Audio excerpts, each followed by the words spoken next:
Hello, I'm Christina with The Turned Leg. I love to salvage, repurpose, and create and help others to do the same. And recently in my booth owners business group, and all the information for the private paid membership group is down in the description box below, we were looking at everybody's booth displays and I was offering some suggestions, and I was overwhelmed by the beautiful displays that I was seeing from all of the group members. And I realized I gotta up my game. I've been slacking a little bit on one side of my booth since I had been working on my new space. And if you haven't seen the video for the new space, you can click on the link here. One common problem most booth owners make is they don't have enough inventory in their booth, and I was falling into that problem myself. So it was time to quit slacking and get working in my booth.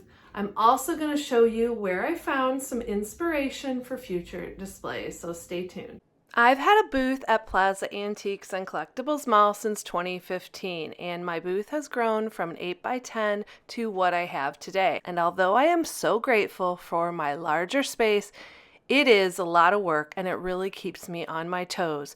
One of the things that I have learned is that it's important to move things around and keep them looking fresh so that you can make sales. This large hutch has been in the same location for quite a while, and it is time to move it around. So that is top priority today. Another area that really needs my attention is my project shop area or salvage area. I have old windows, legs, spindles, cool odds and ends, and frankly, it has just become a dumping zone while I've been working on other things. The other problem is, because the space is not organized, customers can't find what they're looking for, and I don't have any room to bring in more items that I have at home. So that's another priority. I think one of the big problems with the project shop is not having a lot of items at eye level. And I have this shelving unit, the white one there, in another location that I think is going to work out perfectly.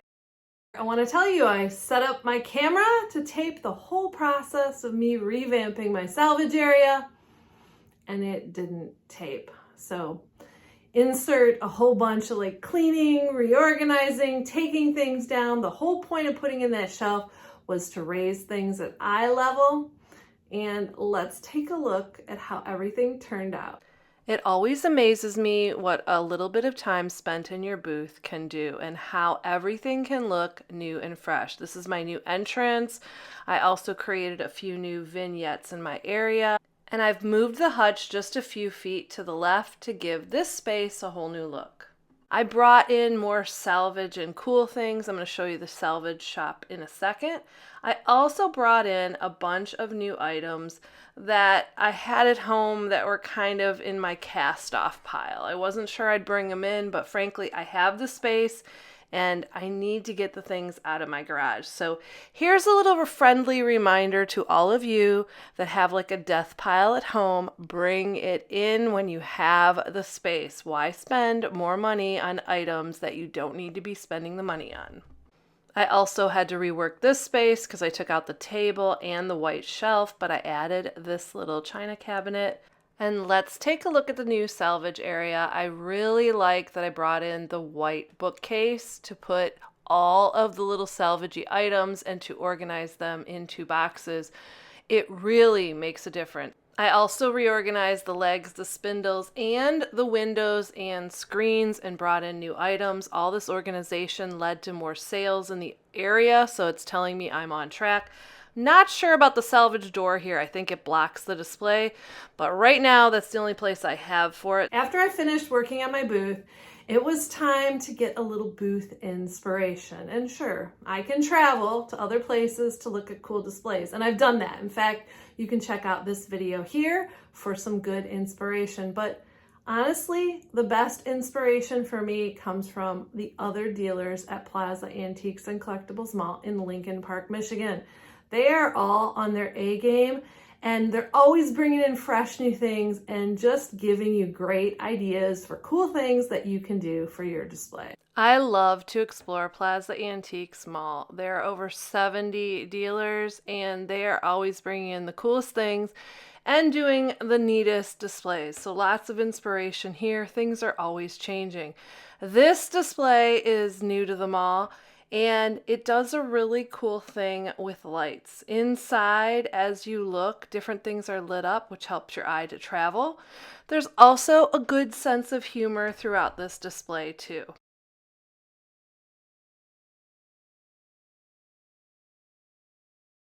I already mentioned one of the great things about my mall is new items are always coming in, like this vintage display and this guy.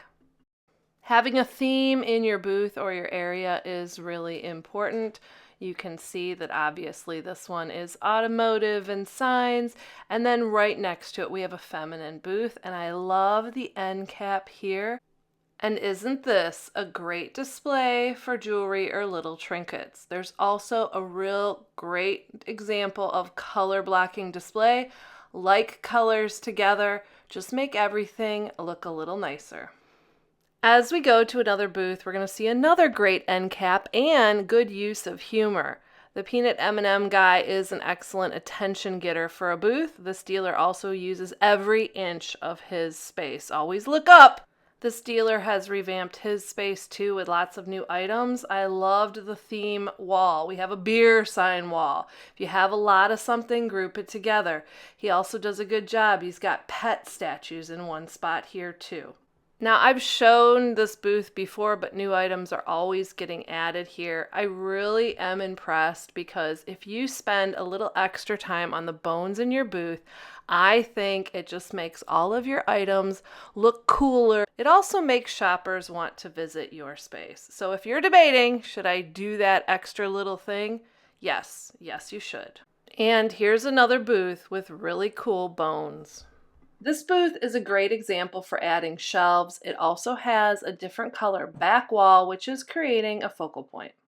This booth also has black in the back, creating a focal point, but what I like here are all the additional lighting. If you have electricity, use it. It's really going to make your space warm and inviting. This booth is also an excellent example of a good use of every inch of the space. Every booth, I think, needs to have a stunning piece, and this bar made out of barrels is definitely that. It also serves two purposes, provides an end cap, and it hides part of the booth, so you really can't see what's behind it. I am loving the Greyhound trucking cart here with all of the items brought up to eye level. Good use of lots of small things brought up a little higher for the customers to see on a really cool piece. We've got a unique wall grouping, and this booth has a uranium glass display. If you have uranium glass, it is so hot right now. Light it up with a black light. It is going to sell so much better. You can see me in the reflection there, but what a cool display this is. When you are building displays for your booth, they don't have to cost a lot of money. I love this easy little bookshelf just made with boards and secured into the top. Just to make sure you check with your mall about what is allowed and what is safe. If you're not really sure, maybe have someone else or the owner of the mall double check your work. You don't want anything falling apart on your customers. One of my favorite items to build displays with are crates, and I'm always taking pictures of cool crate displays. I love all of the color in this booth. This dealer also did some really cool things with getting people to walk around the space and create little like islands of travel. I think it is so important to have displays people can walk around from each side and have a lot of items and also have a little bit of humor. And if you have a social media account, why not promote it with a cute little sign? Let's talk things in jars. Now, I took this for myself because I've got some ideas about putting some cool things in jars, but vintage jars, don't throw them away. I think there's lots of other uses. What do you think? Comment down below. In a previous video, I was struggling with Christmas ornament display. I thought this was kind of a cool idea, so I thought I would share it here. If you've never been to Plaza Antiques and Collectibles Mall in Lincoln Park, Michigan, you might want to visit or even plan a visit here. There is a lot that you can do. And as you all know, working on a booth is always a work in progress. It's never really done, but it's always fun to get some more inspiration, to get some fun ideas, to kind of inspire you more to keep doing all of the hard things. Thank you guys so much for watching. Let me know if any of the ideas sparked some creativity with you. And I also want to tell you that if you like what I'm doing here, I also am creating and doing things for my booth over on Facebook. I go live twice a week, Saturday and on Monday, both early mornings, so you can check that out too. I would love to see you over there too. Thanks so much. Now get out there to salvage, repurpose, and create.